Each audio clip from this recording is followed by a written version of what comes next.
You can feign hatred. We are hatred. This band is powered like by hate.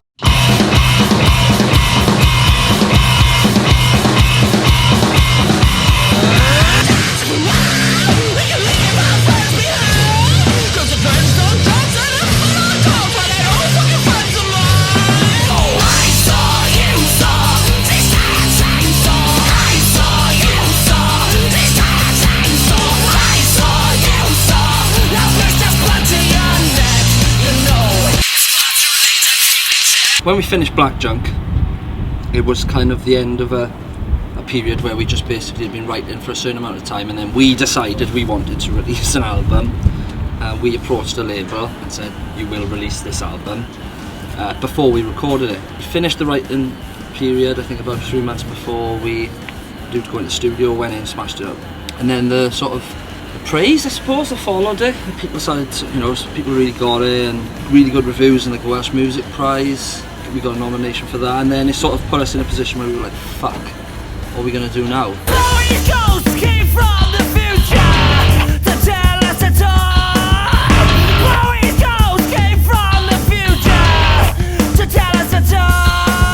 So Fudge is a big fan of self-imposed deadlines, and we set this deadline just towards the last third of last year, saying we're going into the studio on this date. Let's fucking write and finish an album. We had a handful of songs, I'd say, up until Christmas 2012, and we were really happy with. And then as the pressure started piling on the home straight, we just started to sort of relax.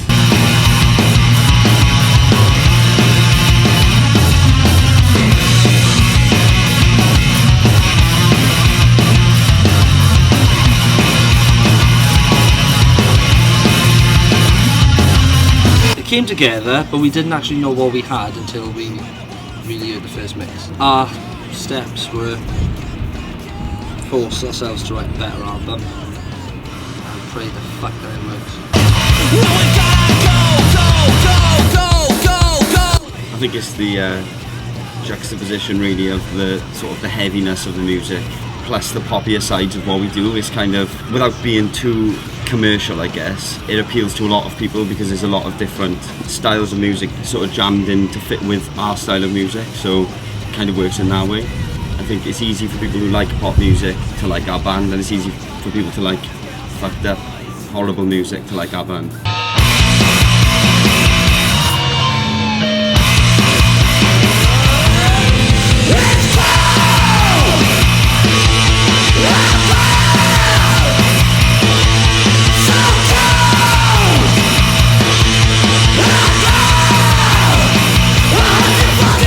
There's a bit of Missy Elliott on this record, which has been picked up on, which is good. Good homework by someone. Oasis.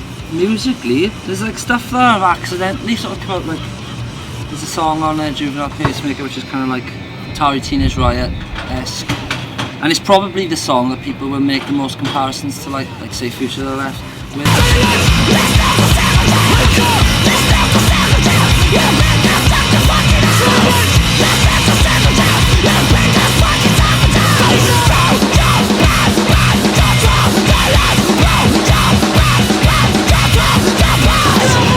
Title track, Our Science is Golden, has got like a sort of Foxy Shazam vibe to it.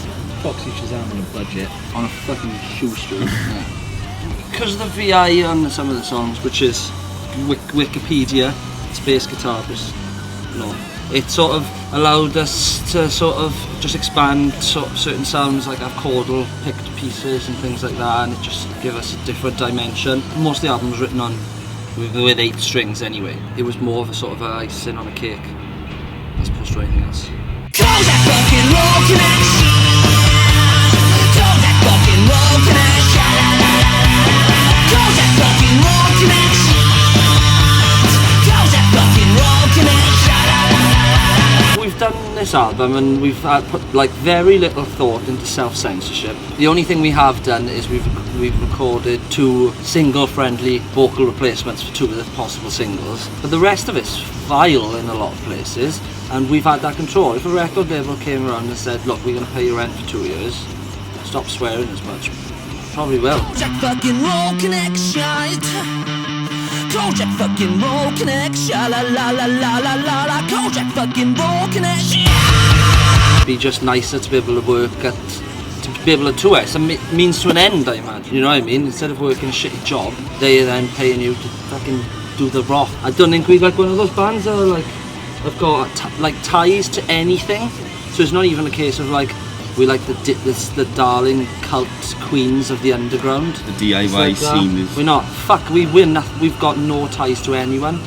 And if it's a case of someone coming up, I'm not saying we'd suck the devil's cock for it.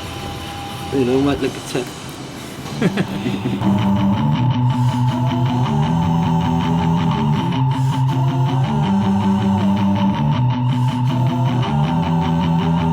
Despite our pretty songs and stained glass, we're nothing but a virus with shoes, we just shambling me. It's still in its infancy, like sort of fan-funded sort of projects and stuff. A lot of the music industry as it is don't understand it. It doesn't slot in properly yet. Like there's no way really of doing a pledge campaign on your own and kind of getting new fans, reaching to a much wider audience. So I think the way we've done it, we did it all ourselves with a commercial release that's going to come afterwards. I think the only way that it'll really work is work with an independent label and try and build an audience on top of your pledge.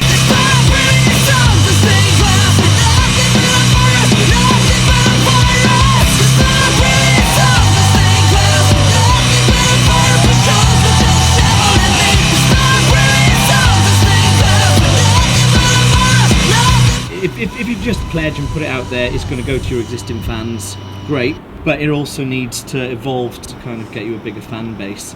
So it's still early days for the whole pledge thing, and it's a really good tool. I'm interested to see where it goes. A lot of people kind of think it's the easy way out by funding the record, but realistically, what we've gone through in the last 6 months, it's the same as just setting up your own label. Exactly. You've got to go through all of the same steps. You've got to get pressed up, you've got to get reviewed, you've got to get pressing, and you've got to reverse engineer the whole process so you don't miss a beat. You can't go over budget, you can't overspend. So it is really difficult to self-manage that whole process. It's a big deal there. Where did you learn?